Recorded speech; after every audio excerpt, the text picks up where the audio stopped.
किसी गांव में एक महान फकीर रहा करता था। वह ज्ञानी होने के साथ साथ करुणाशील भी था। वह किसी से अनावश्यक भेंट भी नहीं स्वीकारता था। बड़ा ही सादगीपूर्ण जीवन था उसका।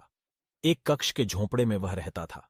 पूंजी के नाम पर उसके पास चंद बर्तन और 2 कंबल के अलावा कुछ न था। अब उन कंबलों को चाहे वस्त्र कह दो या उसका ओढ़ना बिछौना, परंतु ओढ़ने बिछाने के नाम पर जो कुछ भी उसके पास था, बस वही था। स्वाभाविक तौर पर जब इतना महान फकीर था तो पूरा गांव उसकी बड़ी इज्जत भी करता था। और उनकी जो बात मैं बताने जा रहा हूं वह सर्दी के मौसम की है। बड़े कड़ाके की ठंड पड़ रही थी। उन दिनों ठंड की ऐसी ही एक रात्रि को हमेशा की तरह फकीर अपने एक कंबल ओढ़े एक बिछाए सो रहा था। अब फकीर तो वही है जो स्वयं के भरोसे जीते हैं। सो झोंपड़े के दरवाजे पर सांकल वगैरह लगाने का भी सवाल नहीं उठता था। उधर उसी समय एक भूखा चोर गांव में तफरीह पर निकल पड़ा। उसे अन्य कहीं घुसने में तो सफलता नहीं मिली, परंतु चूंकि फकीर का द्वार खुला था सो वह चोरी करने वहीं घुस गया। अंधेरे में 10-1 मिनट तक उसने पूरा झोंपड़ा टटोला, पर उसे एक छोटा भगोना व टूटे गिलास के अलावा कुछ न मिला।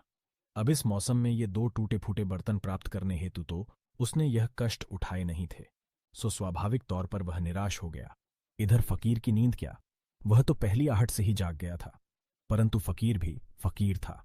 वह आंखें बंद किए ही इस तमाशे का मजा ले रहा था। उधर चोर को अंत में जब कुछ न सूझा तो उसने फकीर का ओढ़ा हुआ कंबल ही झपट लिया। कम से कम कुछ आत्मसंतोष तो मिलना चाहिए। इतनी रात को इतनी तकलीफें उठाने के बाद भी हाथ कुछ न लगे तो ये तो नाकामी हुई, और नाकामी तो नाकामी है, चोर तक को पसंद नहीं आ सकती है।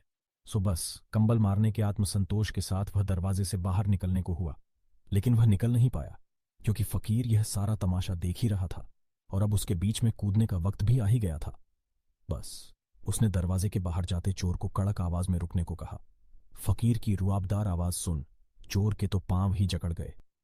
आप सुन रहे हैं कहानी फकीर और चोर। इस कहानी का यह पार्ट 1 है। पार्ट 2 सुनने के लिए डिस्क्रिप्शन और कमेंट सेक्शन चेक करें।